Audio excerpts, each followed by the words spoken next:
What is going on, everybody? Happy Tuesday. Bobby Fi with my man, Eric Sheets-Haber. Another big win for Sheets. Another day goes by. I guess we shouldn't be surprised, but this was a really nice basketball win, taking down the Monster last night. Yeah. That's a big one, man. Congratulations. And why don't you take us through a little bit about what you were doing? Yeah. So first of all, again, I called it, man. Remember, because last night was the Washington Atlanta game, and I said, listen, I've got to win the Monster this time because they got me last time, and I was so frazzled with the late news that was coming in just as I had to leave that I even said, I'm scrambling. I have no idea what I'm doing. I'm leaving. I'm not going to be able to late swap, which probably means I'm just going to win everything, right? And what we went over in the live stream was really, really important. And again, I'm just going to use this opportunity to tout Bobby and his takes and the live stream in general, because I was going into the 7 o'clock hour, 6 o'clock hour, fully expecting to play like guys like Isaiah Hartenstein and like all this crap, to say that not these guys are bad players, you know what I'm saying? Yeah. And you know, Bobby keeps reminding me, listen, he's fine, whatever, but I mean, you're not going to win anything with him. And so what I did was, and just to answer a question that other people have, like, do you just like put your projections in and like optimize? Like, dude, no. I mean, I literally like X out like fully players based on like Bobby's takes, like other people's takes. Like I've been basically like when I X'd out like all the Mavericks the other day because I had a feeling about the back-to-back thing. When I X'd out basically Harden, like just even though his projections would tell me to play him. And like yesterday, there were a couple of guys like the Blanton guy from Indiana, the other guy that Bobby was like a little shaky on. I'm like, you know what, screw it, I'm just Xing them all out and see what happens. And then he was telling. Then we were going over this stuff in the stream. We're like, listen, it's probably one of those days that like these big the big spend ups just probably maybe don't get there, and maybe you just have to figure out which of these middle range guys get there. And while I'm not good enough to figure out which ones get there, I at least was looking at the lineup builds, and I'm like, you know what? I like the fact that these have those types of builds. And so let me share the screen, and I want to take you through kind of the sweat, right? So when we got through like the first, and there's a couple of other very important things that I want to tell you about lineup builds and whatever. So what you'll notice about this lineup, okay, first of all, it had one guy who literally had 3X. Who oddly, I just want to throw in there, was on every winning lineup that I saw last night. So even with the 3X, it's pretty funny. He still was on all the winning lineups. Right. And the other thing I think is interesting is when you analyze ownership, okay, remember is that just because guys are individually owned, it doesn't necessarily mean that combinations are going to be highly owned also. Like, I'll give you an example. Okay, so obviously guys like LaMelo and DeRozan, these are the guys that really, and George, these guys that smashed it for me. But you'll see like a lineup that had both Sabonis and Turner. Okay, like both these guys were pretty. I mean, they were pretty heavily owned. But I would be willing to bet that very few people put both of these guys in the same line. Yep. Okay, and that in and of itself makes this unique, even with good, with non-unique type players. And I think I think that's kind of important. So anyway, so we got down, and after all these guys kind of smashed, I'm looking here. I'm like, I got Paul George all by himself in that Island game, and nobody else kind of has him. And I had basically a clear leaderboard ahead of me, and I was like in 14th place. I'm like, you know what? I need him to get another, say, 20 points in the second half to get second, and maybe another 30 points in the second half to get first. And all I got to do is got to hold off Shea, who was basically, look, Paul George has to rate to get more than Shea, right? And we were about tied. And so they both got off to a kind of a good start, and Shea just started to go ballistic. And I'm like, you got to be kidding, right? And then all of a sudden, like, Paul George started to get there, and then they went back and forth at each other in the fourth quarter. And then they got to the end, and literally right at the end, I made a couple of threes, and I was up by one. And then I started to be up by 5 or 6. I'm like, all right, I got this. And all of a sudden, out of nowhere, this freaking Awesemo lineup, and God knows how many lineups he had. I guess wherever the maximum is, right? Yeah. He had freaking 100 guys from the game. He had Reggie Jackson, Paul George, Josh Giddey, Nicholas Batum. Like, I'm like, oh my God, you got to be kidding me! After all that, I'm going to lose to him. I'm gonna have to fend all this stuff off. So then what happened was, and this is kind of an interesting concept about how data is shared. So it got to here where it was 405 to 403.9, and we were inbounding and I was inbounding the ball, and it was literally like 7 seconds to go. And I'm looking at the leaderboard. I'm like, okay, The only thing that will kill me is just don't let them inbound it to Reggie Jackson. So if Reggie Jackson gets fouled, he's going to make his 2 free throws. Just inbound it to Paul George. He'll make his free throws and we'll all be good. So they inbounded it to Reggie Jackson. And I'm like, oh, kill me. And I'm like, there's no way he's going to miss one. First one, good. Second one, good. I lost. And then I texted you. Freaking Awesemo got me at the end. I can't freaking believe it. But in what was weird is that my Dish Network was like behind even FanDuel by like. Oh, it had already counted it. Between like a full like 45 seconds somehow. I'm like, wait a minute, is it possible? And I had to like go check the actual box scores to see how many points they credited Reggie Jackson for. So I guess so I basically had won, and so I went from winning to lose to win or whatever. So it's definitely like a fun sweat. That's awesome. But yeah, but I found it interesting that exactly what you said. I mean, there was no Lillard in here. There was no Trey. There was no Jokic. And all those guys kind of, I don't say busted, but I think it's safe to say that they sort of busted, right? Right. But I think it also brings up another interesting point. Like the thing about Shake Milton is he could even bust with the 13 fantasy points, but it allows you to do something different with your lineup because no one was playing him on FanDuel. Because on DraftKings, he was everywhere. Right. No one was playing him on FanDuel. It allowed you to sort of pay up for I mean, look how many upper tier guys you paid for. DeRozan, George, Sabonis. Those guys are LaMelo. Those guys are all. It's hard to get all 4 of those guys in lineup without finding extra value. You use the normal value in Korkmaz and McConnell, who wasn't as normal over here either. But that it can show you, and it's weird. And sometimes you can have that dud play, but it saves you with the rest of your lineup. And I've had that happen on FanDuel before. I once had Tyus Jones with a 2-point game, and I won the 100,000 that night with that same lineup because nobody paid down a point guard. There were the obvious Damian Lillard types, who everyone was playing. And by avoiding that, you're allowed to come up with a differentiating build. I think that's really, really cool stuff. I'm thrilled, man. That's awesome. Great stuff. Yeah, I'm psyched. And I also min cashed in the other one in the DraftKings one. Yeah, for a while I was watching your DraftKings one. I didn't know this was the FanDuel one, but I looked at DraftKings and you were doing really well for a while, and I was pulling for you over there. But yeah, I ran out of players. Yeah, you ran out of time. But that's pretty good stuff, man. But yeah, so what I've decided, if it's okay with everybody, because I need true DFS's opinion. So I really wanted to win this one. I've never won this one before, the Monster. Really? Okay. Never won this. It's a tough freaking tournament, man. I'm up against. I know. I thought I remembered you up against the best. I don't think I have. So I win that. I think it's time. And now that this one maybe goes to 100K next, or whatever, I think it's time for Bobby to win this now. Okay. I got my W. I think it's time for Bobby to win like 300,000 over the next month and a half. Okay. I feel as though I've proved my point that I can win this thing, and now I can just go back to just being whatever and not run as hot. And I hereby bestow all of my run good to Bobby for the next 6 weeks. I'll come back and get you in 6 weeks. Okay. For 6 weeks, all my run good goes to you. I'll take it. I appreciate that, man, because I could use it right now. I've got a little bit of a downswing myself, but that's great stuff. Guys, don't forget to check out Sheets has got his projections every day on True DFS for all the sports. I know that we're just doing basketball right now, but the guy's been crushing all these different things. I know he won't say it, but I'm going to say it. So check out TrueDFS.com 2 weeks for free, and also check out our Discord channel, which I will attach to the video. Sheets, great stuff. With that said, let's talk about what we're going to do tonight. And again, so a nice little handy 5-game slate.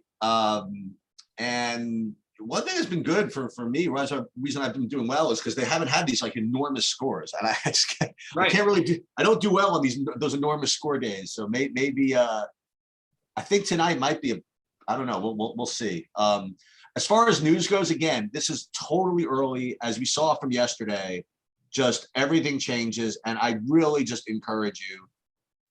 One of these days, what I'm going to do? I'm going to put together just literally a list of what I do as far as like my content absorption, like what I would see, what I would watch at a certain time, what I would do, whatever. But as far as like our stuff goes, I mean, I would really encourage everybody to be there at 6 o'clock, like literally every day. Yep, I agree. I think that's the most important time. Yep. But in any case, let's start with Milwaukee, Detroit. What's your initial take on this game? Initial take on the Milwaukee side is Giannis, and then I have a bunch of decisions to make where it comes to George Hill, Grayson Allen, and honestly, Thanasis, I think is in the mix, as well as a potential low-owned value play who just scored 31 fantasy points the other day. I don't think I'm going to get to all those. I think what I'm going to do here is something a little bit weird. I think this is the time. I think we're going to start seeing Bobby Portis get more and more in the mix. At 4,400, I think he's an interesting play. As of right now, I have him and Giannis. I have Giannis as my priority play. He's the guy you start your lineups with, in my opinion. You don't have to, but that's my first look thought. You have Noor, who's going to play minutes. There's a lot of, maybe there's some risk to Bobby Portis because of all this stuff. I think Bobby Portis is going to have an explosion game soon. I mean, you could just see the way he took, 15 shots in 19 minutes in the last game. I just want that kind of guy on my side. George Hill is a completely logical filler play. There's nothing exciting about it. It's probably going to get you around 20 fantasy points. That's fine at 3,800. There's another guy on the other side of this game who I like better at the similar price range. So I would rather go that way and go for the higher score. Grayson Allen, another one. It's not all that exciting, but can get you probably 5x here. But mostly it's going to be Giannis and Portis. And on the other side, I'm Cunningham. We think is going to play more minutes tonight. He's just criminally too cheap at 3,600 for if he plays 22 minutes or more. If he plays under 20, it's a little thinner, but I still think he's probably a better play than George Hill is. So I have Cunningham as a priority for me. I haven't gotten into the Kelly Olynyk and Grant thing, but I'm open to it. I just personally didn't find myself loving it so much. And then, honestly, Cade and Killian Hayes are the guys who probably stand out the most to me over here. But I'm open to re-looking at Olynyk, who is streaky but can put up monster numbers. And 5,700 seems reasonable enough against a Milwaukee team that he can probably get open shots against. So, but I'm leaning Cade, Portis, and Giannis in this game. So initial looks, really early. I have the two guys you mentioned as kind of the top overall values on the slate for now. That would be Cade Cunningham from Detroit and Giannis for Milwaukee, the sub 4K guys. And I also have George Hill rated okay also, but he's just, he's a minutes guy, but he's not really a performance guy. Mm-hmm. I do like Portis, like you mentioned, like in the last game, I didn't play him and he did, I thought he did pretty well. I don't know what his fantasy point scores, but he was on the court and he seemed very, very aggressive as he always is. Grayson Allen, I like that too, but I definitely think that Giannis is the overall, best, spend up on the slate, best spend up on the slate, best play on the slate. He's going to be, 40% owned plus, and you just, you have blowout risk, which is always the case with Milwaukee, but Milwaukee has not been that great this year with the various injuries and we have no Middleton and no Holiday. It really happened. Exactly, and Giannis has a Q tag also, so you got to watch out for that. I still want to continue to play these rookies like the Noor. Not even that he's a rookie. He was I think he's second year, but Noora. Still like him. He didn't have the greatest game in his last game, but I still don't mind playing him until these guys come back. So here's my question about Cade Cunningham. I guess my overall question is who is he? And you can give me more of a he's the future. He'll probably make 15 All-Star teams in his career. Right. So in anticipation of his first game, it was really interesting because you weren't around. I think it was the weekend. Yeah. So my first run from him on my projection model had him literally be playing him 100%. Right. And then what I did is I looked at the comments where the coach says we're going to put him on limit. And in his words, like I'd have to kill myself or someone have to shoot me if I overextended him or something like that. Some real harsh thing. So I just decided that I was going to play zero. Okay. I X'd him out and he busted. Okay. But whatever. He scored 14 fantasy points. He was 1 for 8 from the field. He played only 19 minutes. Right. Then he was scratched out of the next game, which seemed to make sense. So I was trying to I got the impression without even doing any research that this is a guy that they're really high on. Well, he's the number one overall pick in this draft. Okay. Where did he come from? Cade Cunningham. He played for what's it called in college? Doesn't matter, but he's been the consensus number one pick for a year. I'm just curious. I honestly just can't think of the name. I don't pay attention to college basketball anymore. Oh, okay. I'm just failing. So he was out in the whole preseason with an ankle sprain, and then they worked out with the G League team. I just wonder who this is. So here's a question. No, he's like he's the biggest lock, sure thing everybody's been talking about probably in a few years. Okay. Yeah. So, but do we think that he's going to get full, not to say full run, but I mean, what are you going to project as far as minutes to go if he ends up being really chalky? Between 20 and 24 minutes, and I don't think he's going to be that chalky because I think people are afraid of all the things you're talking about. Okay. That's my initial take. Now, it depends on what the coach speak is as the day goes on. If it was a normal and he was healthy, he'd be playing 32 minutes and he would cost 7,500.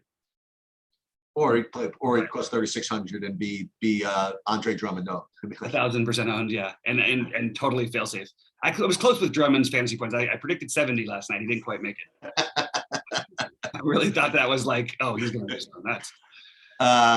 So I do have him right now rated as the top overall value on the slate, being Cade Cunningham. I'm just wondering where he was at as far as So he's apparently really good. All right. Yeah, he's the next future. I mean, he's the reason why. I would have taken Evan Mobley first if it was me drafting, because I am obsessed with Evan Mobley, and I think he's great. He played for Oklahoma State, by the way. That's what I forgot to say before. Okay. But he has been sort of the consensus number one guy for the entire season last season, and nobody's done nothing to make anybody think he won't be an all-star every year of his career, basically, that he's healthy. I don't have anybody else on Detroit. So if you want to move ahead. Yeah, I do think that we should look at Kelly Olynyk and Jeremy Grant. This is a weird slate as it's playing right now. We're going to have some injury news, in my opinion, so I think it's going to change. But those are middling-ish guys, especially Kelly Olynyk, that I could see getting to. Yeah, I have Olynyk as my top guy from Detroit. He's just kind of down on the list. That's all. Yeah, gotcha. All right, Miami and Dallas. It's going to depend on whether or not Bam plays, to be honest with you. And I just don't want to play the if he doesn't thing with him, because they could throw out a different starting lineup that could change whatever. There is going to be some value in fading that first game, because we're going to get into some more potential injury information later. But Bam is one of the guys who we've seen a couple times questionable lately. I've seen him play. We've seen him scratched. So that's going to depend on what I want to do here. Really impressed by the start Jimmy Butler's off to this season. Like, this is a guy who we know, can put those ceiling games up, but with everybody there, he's just putting up 50 plus every game. I'm probably not going to play him at 9,100, but I do think he's completely viable. I really think, and I'm always going to take shots on an unowned Tyler Hero. So if this slate stayed ugly like this, I would probably take some shots on Tyler Hero. He's going to shoot it. As I sort of thought would happen this year, he's off to a pretty good start in terms of actual scoring. I mean, what is he averaging, like 23 a game or something? And but I just don't think you need to play any of these guys. So to me, the most interesting one is still a boring one, which would probably be Duncan Robinson. Probably going to avoid Miami though tonight, is the long and short of it for me there. And then I think Luka is an interesting pivot. As I mentioned, I think Jason Kidd is arguably the worst coach in the NBA. Nearly destroyed Giannis and that golden thing that he was given in Milwaukee, and what could have been a dynasty, which they still could be, but they had to get rid of Jason Kidd to do it. I think he's fine as an assistant coach, doesn't belong as a head coach in the NBA. Luka a little cheaper over on Fanduel. Always going to be a good pivot, but his number and his production being down is not entirely coincidental, in my opinion.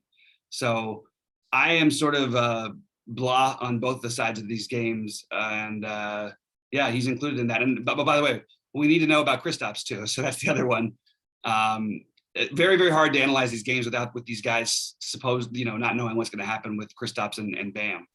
If Kristaps and Bam are out, it makes me like Butler a little bit. Definitely makes me like Hero, and I really would like Luka.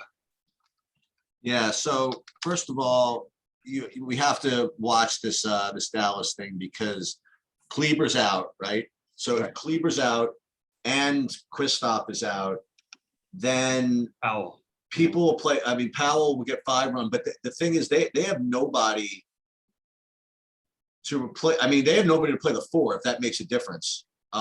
So I'm wondering if there's anybody else that gets more run over there, or maybe it just doesn't matter. I'm overthinking that.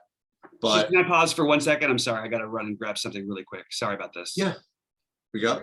Sorry, what were you saying there, Sheets? Right. So just from a basketball perspective, I wonder if I'm overthinking it, but with no Kleber and if there's no Kristaps, I wonder if anybody else will get minutes at the 4 or something like that. I don't know. We can talk through that a little bit, but I think there's going to be a game this year. I mean, whether Jason Kidd or not, where Luka gets 90. You know what I mean? Like I think it is going to happen.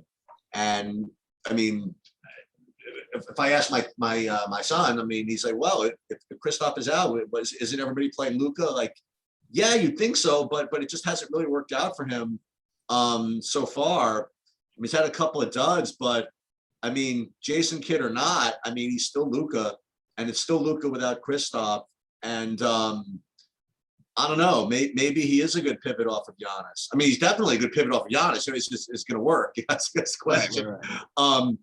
I don't know. I might for someone who's just faded so much Luka this whole year. I don't know. I might just try it. I don't know. I do like Bam if he plays. By the way, I mean, for all the things I just said about Dallas, I mean, with no Kristaps, with no Kleber or whatever. I mean, if Bam plays, I think he's going to be in a smash spot.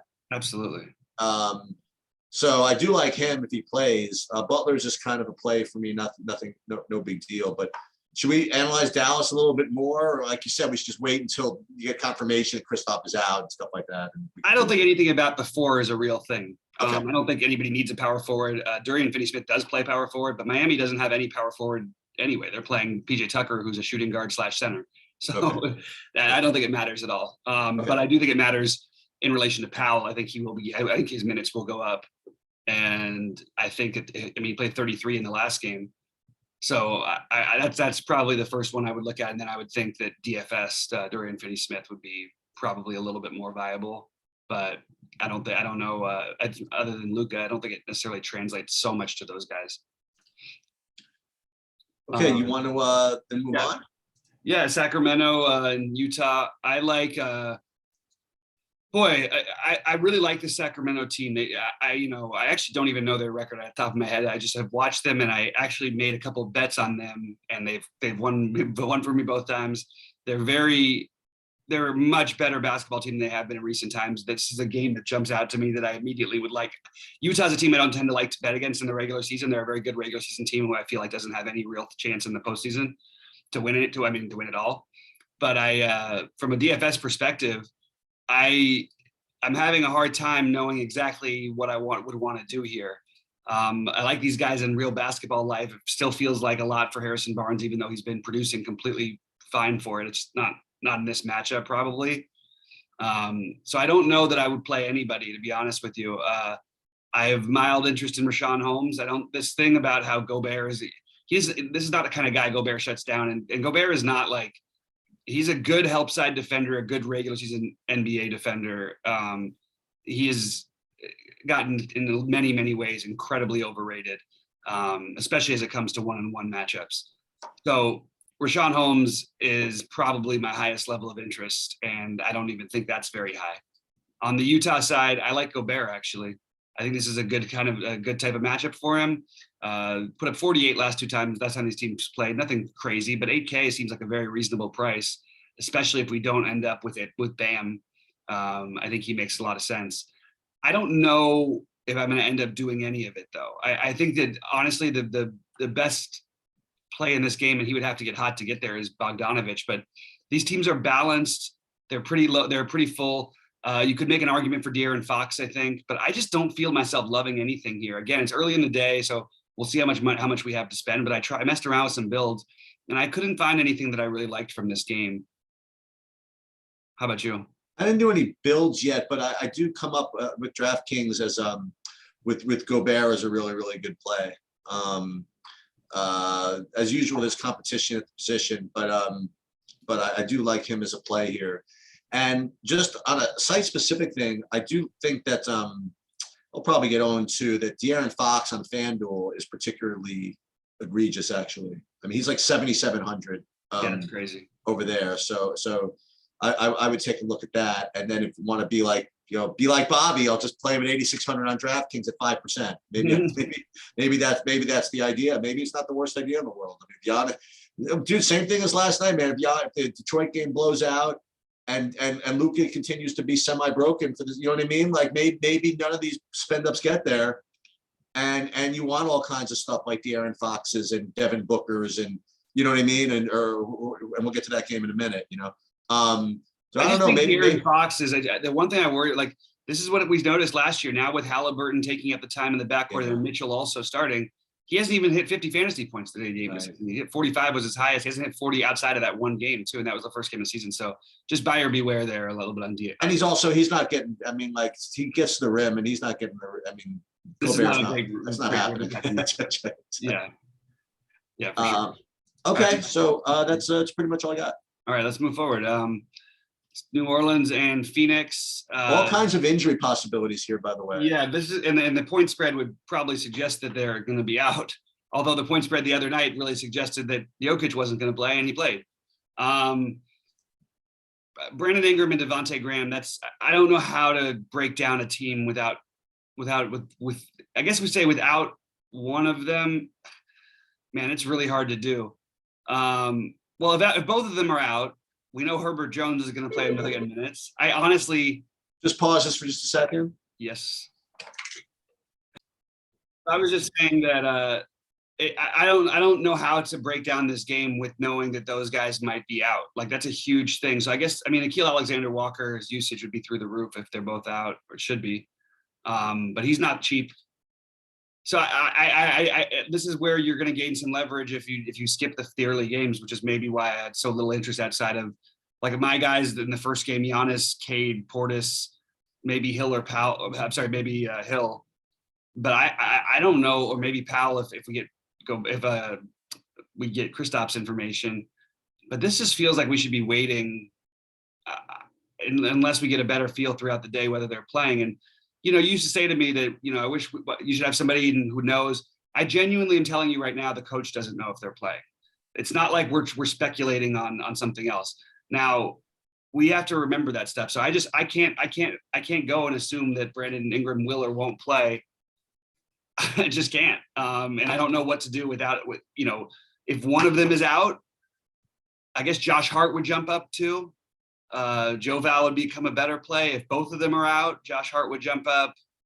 Potentially Kira Lewis, it would depend on the starting lineup, and Nickeil Alexander-Walker. But we really need to know whether they're playing or not to analyze the New Orleans side, and probably the same for the Phoenix side with DeAndre Ayton.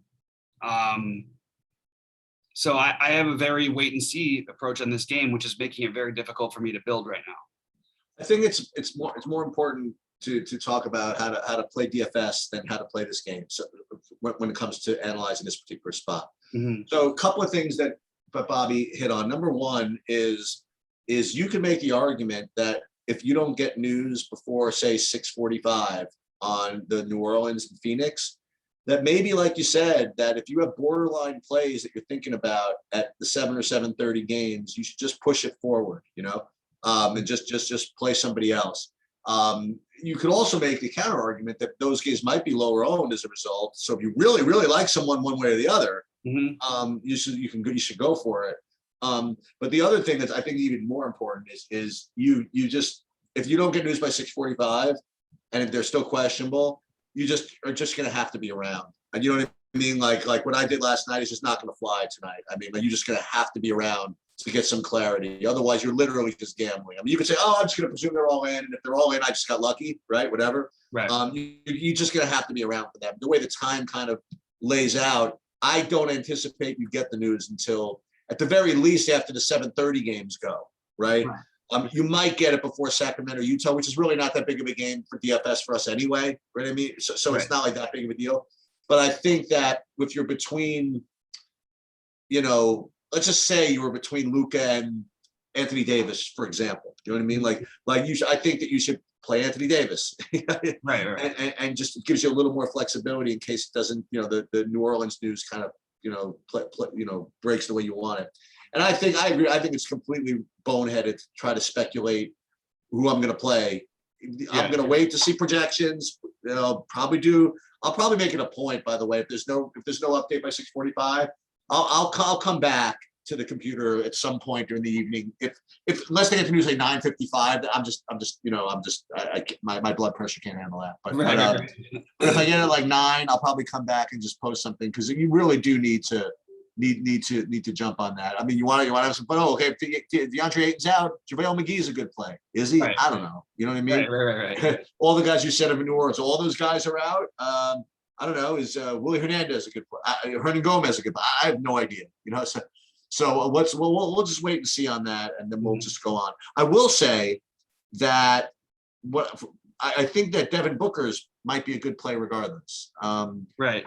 Just from what I said agree. before. I agree with that. Sheets, I hate to do this to you.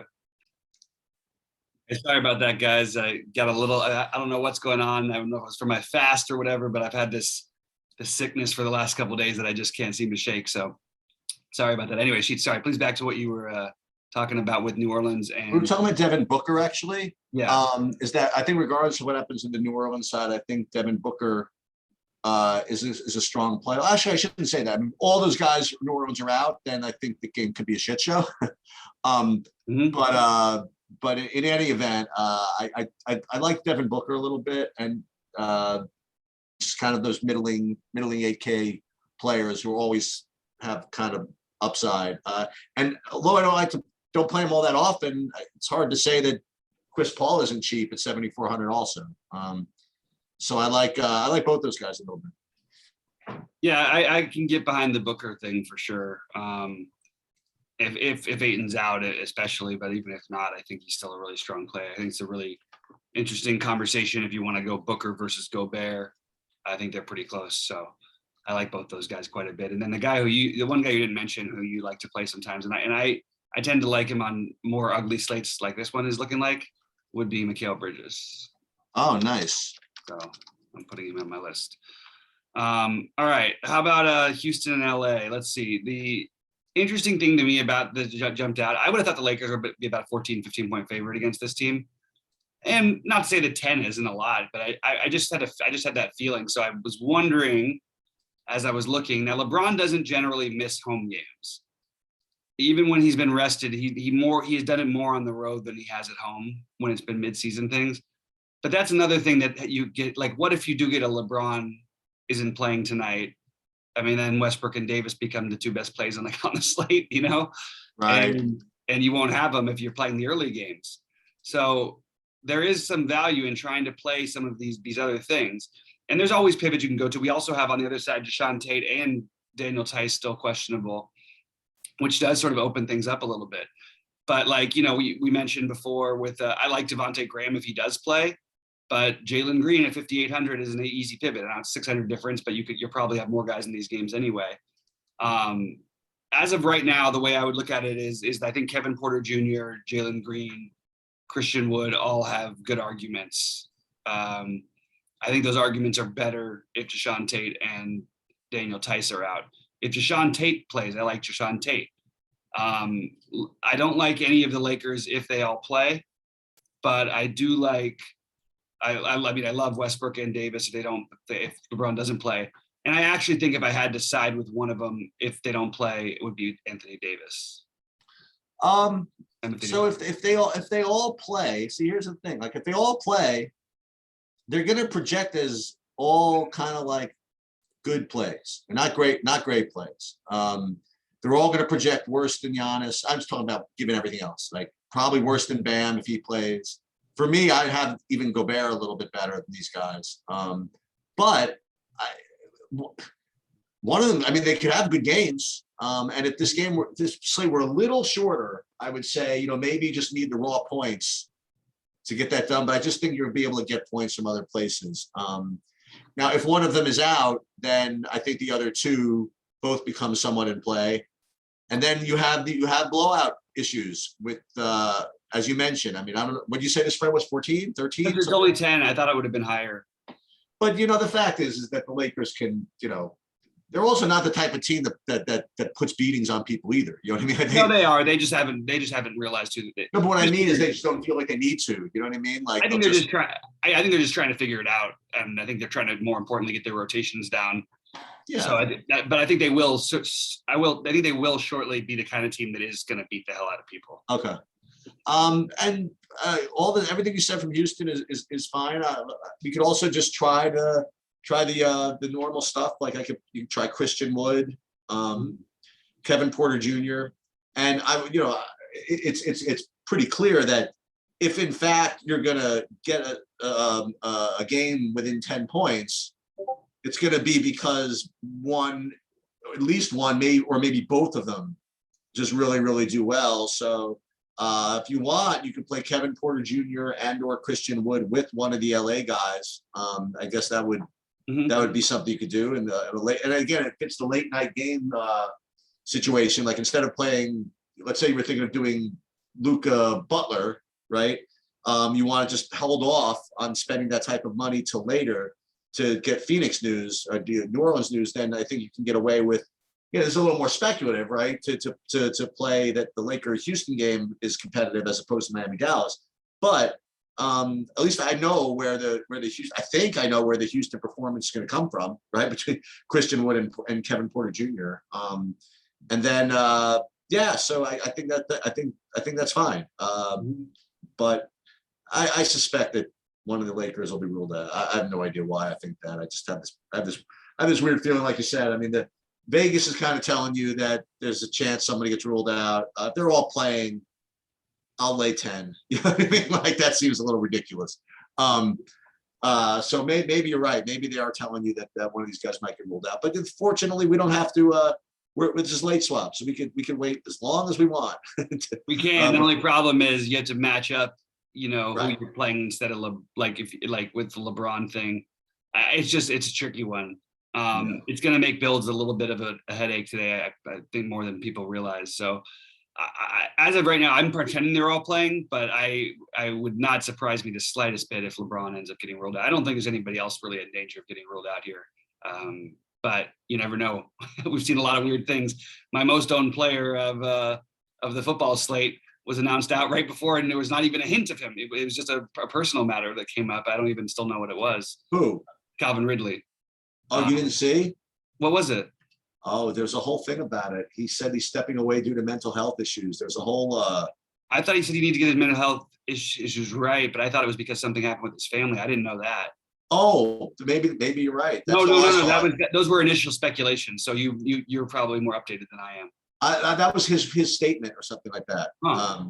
Here's some statement. I need to while I would very much enjoy my time in Atlanta. I have mental health issues that I have to resolve or something like that.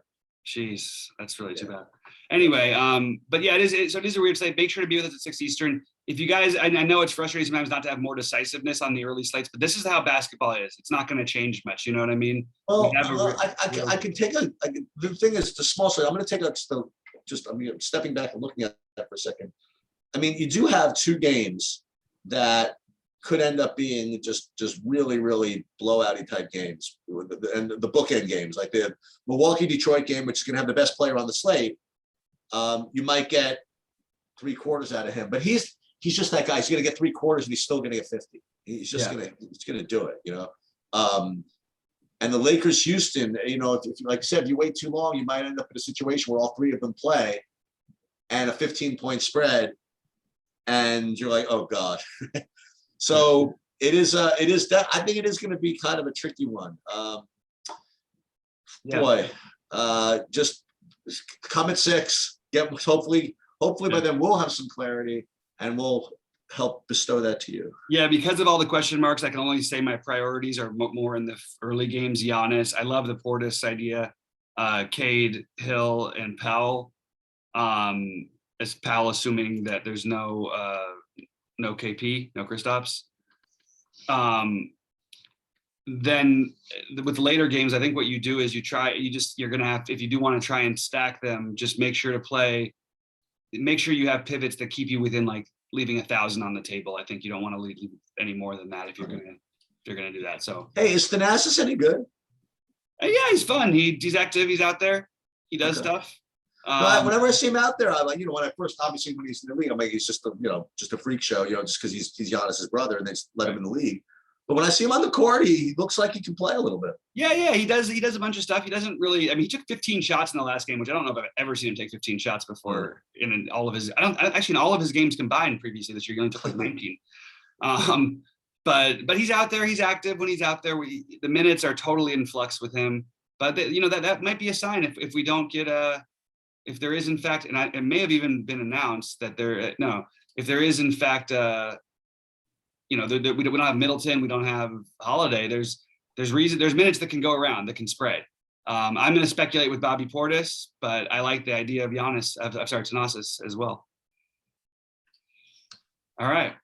All right. So we will see you guys at 6. And yeah, that'll do it. Yeah, good luck to everybody out there today, and hopefully Sheets can pull a Sheets, or we can pull a Sheets in. No, I put my stamp on the week. It's time for Bobby or Rhodey or someone else in the Discord to do it. All right, good luck to everybody out there. We'll talk to you guys soon.